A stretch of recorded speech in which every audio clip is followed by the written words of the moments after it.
Hello my dear students. तो science के period में लेसन नंबर 1 हमारा चल रहा था and we had finish up to here. यहाँ तक हमारा कंप्लीट हो गया था। Now we will start this page number 6, the process of soil formation. The soil on the land is form by a natural process. The abiotic components of soil are supplied through the weathering of the bedrock. Due to the heat, cold, and water of the sun, wind, and rain respectively, the bedrock breaks down into pieces. ये जो bedrock है ये पानी, बारिश और धूप के कारण इसके टुकड़े पड़ जाते हैं. Microbes, worms and insects are found among them. और उसके बीच में आपको इंसेक्ट्स और छोटे छोटे कीड़े वगैरह दिखाई देंगे. rodents like mice and rats are also found there. चूहे भी होते हैं. The roots of trees growing on the land also help weathering the rock.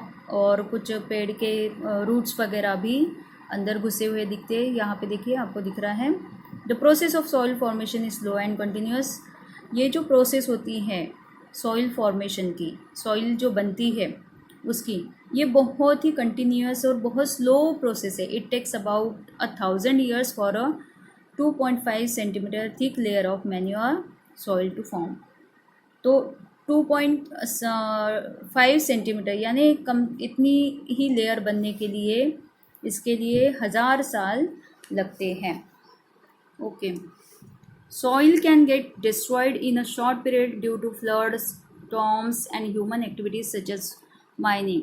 ये शायद हमने देखा था पिछले वीडियो में, लेकिन कोई बात नहीं, अभी हम इसको ही कंटिन्यू करते हैं. तो सॉइल जो है वो ख़राब क्यों होती है? फ्लड के कारण, स्टॉर्म्स के कारण. फ्लड यानी कि बाढ़ जो आती है तो पानी के कारण सॉइल ख़राब हो जाती है. फिर अगर स्टॉर्म, तूफ़ान वगैरह आता है, या माइनिंग, जो इंसान क्या करते हैं, खुदाई करते हैं ज़मीन की, उसमें से कुछ निकालने के लिए, तो इसलिए भी वो ज़मीन ख़राब हो जाती है. That is why it is necessary to conserve soil and to prevent erosion of land. और इसीलिए हमें सॉइल जो है उसको कंजर्व करना है, उसको प्रोटेक्ट करना है, और वो डिस्ट्रॉय ना हो, इसकी तरफ ध्यान रखना है. The best remedy for this is to increase the green cover of the land. तो इसके लिए हमें क्या करना होगा? बहुत सारे पेड़ लगाने होंगे. पेड़ से क्या होता है, ये जो लैंड बहकर जाती है पानी के कारण या तूफ़ान के कारण, तो वो बहती नहीं है और इरोजन ऑफ लैंड जो है वो कम हो जाता है. इसलिए वहाँ पे घास लगाना या ट्रीज़ या बुशेस लगाना ये बहुत ज़रूरी है. Obtain specimens of soil from various, ये मैंने आपको बताया था कि अलग अलग जगह से आपको सॉइल कलेक्ट करना है और उसमें क्या फ़र्क है, क्या कलर में, टेक्सचर में क्या फ़र्क है, वो आपको देखना है. Okay. Humus is the layer form on soil due to the decomposition of dead plants and animals by microbes. हमने ये देखा है कि ह्यूमस जो लेयर होती है, ये वाली फर्स्ट वाली लेयर ऊपर की, ये पेड़ के पत्ते या एनिमल्स के जो अवशेष होते हैं उससे बनता है. उसका डिकम्पोजिशन होता है डेड एनिमल्स का या डेड प्लांट्स का. और ये कौन करता है डिकम्पोजिशन? माइक्रोब्स करते हैं. छोटे छोटे जो कीड़े होते हैं ज़मीन के अंदर, वो करते हैं. Humus supplies nutrients to the soil. और ये होने से, डिकम्पोजिशन होने से क्या होता है कि ज़मीन को न्यूट्रिशन मिलता है, पोषण मिलता है. Humus is also important for aerating the soil and for holding water in the soil. तो सॉइल को जो हवा मिलती है, उसको पानी मिलता है, उसके लिए ये ह्यूमस वाली लेयर बहुत ज़रूरी है. The proportion of humus in the upper layer of good fertile soil is about 33% to 50%. तो ये जो प्रोपोर्शन है ह्यूमस का अपर लेयर में, अच्छी फर्टाइल ज़मीन के लिए जो प्रोपोर्शन होता है वो 33 डिग्री या 50 डिग्री, सॉरी डिग्री नहीं, परसेंटेज, 33% या 50% होता है. Okay. Forest on land got buried underground due to the great upheavals that took place on the earth many ages ago. After that, the process of formation of fossil fuels from the remains of living things took place underground. We get fuels like petrol, diesel, kerosene, paraffin and other useful materials like tar and wax from the fossil fuel called crude oil. तो हमें ज़मीन के अंदर से ये सब चीज़ें भी मिलती है, पेट्रोल, डीजल, केरोसिन, पैराफिन और टार यानी डांबर रहता है ना, डांबर जिसका रोड बनाते हैं, वैक्स, ये सब चीज़ें हमें मिलती हैं. Living things use land, water and air available on the earth and so does man. इंसान को जैसे हवा, पानी और ज़मीन की ज़रूरत होती है, वैसे ही बाकी लिविंग थिंग्स को भी होती है. However the proportion of these resources that are actually put to use are very small as compared to the whole earth.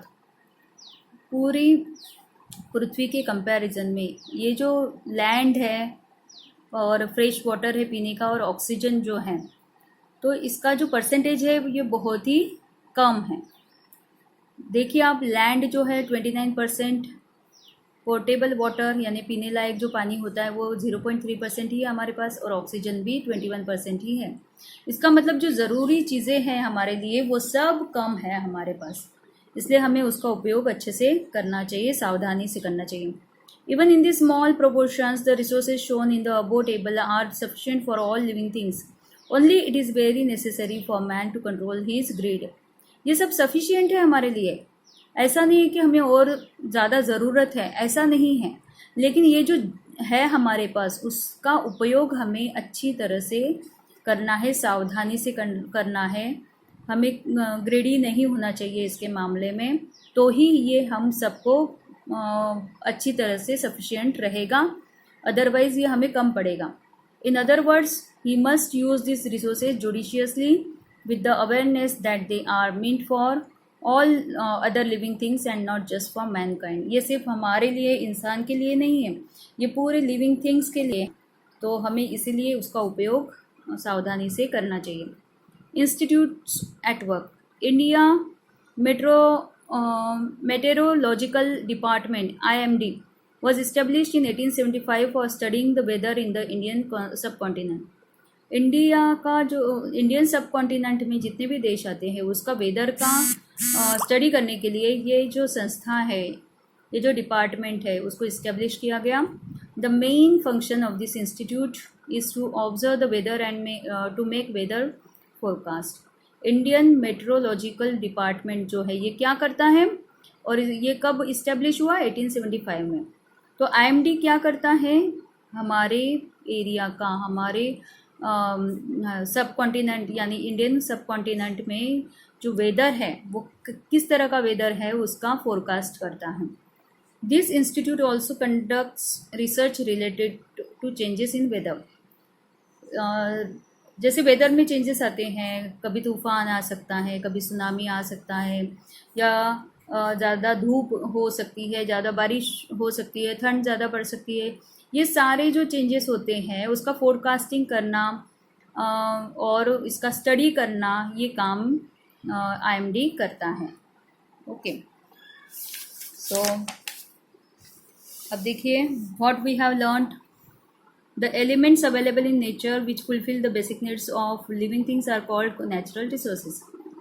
जो नेचर में अवेलेबल एलिमेंट्स होते हैं, जो लिविंग थिंग्स को ज़रूरी हैं, ऐसे सारी चीज़ें जो इंसान को ज़रूरी होती है वो सारी होती है natural resources. Air, water and land are important natural resources. सबसे इम्पॉर्टेंट कौन से नेचुरल रिसोर्सेज है? Air, water and land. Soil has both biotic and abiotic constituents, यानी सॉइल के अंदर बायोटिक और अबायोटिक कॉन्स्टिट्यूएंट्स होते हैं.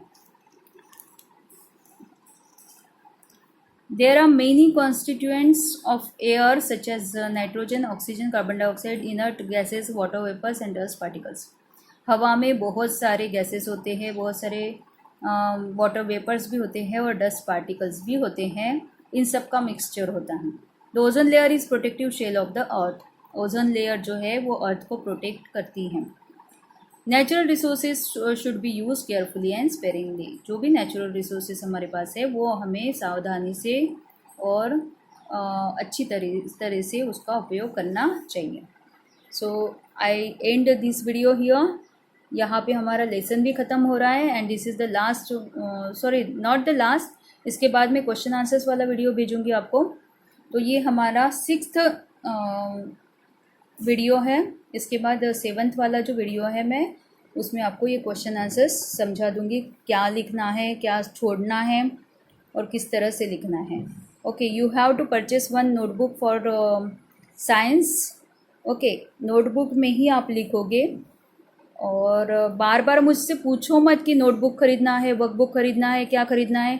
You have to purchase only one notebook for this. एक नोटबुक ही चाहिए आपको, ठीक है। और नोटबुक ऐसी खरीदिए, साइंस की जो आती है ना, एक तरफ से प्लेन होती है और एक पेज पे लाइनिंग्स होते हैं, उस तरह की साइंस की जो आती है बुक, वो खरीद सकते हो। या नॉर्मल बुक में भी लिख सकते हो आप, कोई प्रॉब्लम नहीं है। अगर आपको नहीं मिल रही है वो बुक या आप ख़रीद नहीं पा रहे हो तो आप नॉर्मल सादी नोटबुक जो है 200 पेजेस वाली, उसमें भी लिख सकती हो, ठीक है। अभी इसके लिए मुझे कोई भी मैसेज नहीं करेगा कि नोटबुक ख़रीदनी है क्या, वर्कबुक ख़रीदनी है क्या, इसके लिए कोई मुझे कॉल नहीं करेगा या ना ही मैसेज करेगा। मैंने सब आपको बता दिया है। Okay, thank you, have a nice day.